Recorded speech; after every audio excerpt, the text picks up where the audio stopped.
reviewer ko for today, ha? May question ako sa'yo.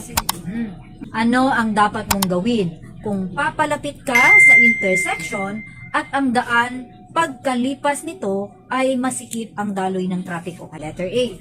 Hanggat maaari ay tumutok sa sasakyan sa iyong unahan. Letter B. Unti-unting umuusad patungo sa intersection hanggang sa lumuwag ang daloy sa unahan. At letter C. Huminto bago makarating sa intersection at maghintay hanggang sa lumuwag ang daloy sa unahan. Sige, sa palagay mo, alin doon sa tatlo ang tama? Letter C. Letter C. Huminto kasi nakita mo nang Didikit ka pa doon. dikit-dikit na sila, congested na, tapos sasali ka pa, oy, mukhang kulang pa kayo, dagdagan ko.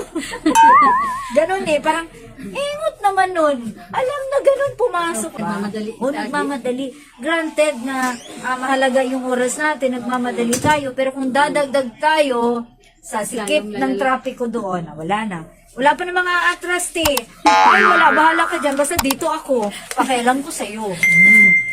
Mag-adjust ka. Ikaw ang mag-adjust doon. Basta dito lang ako.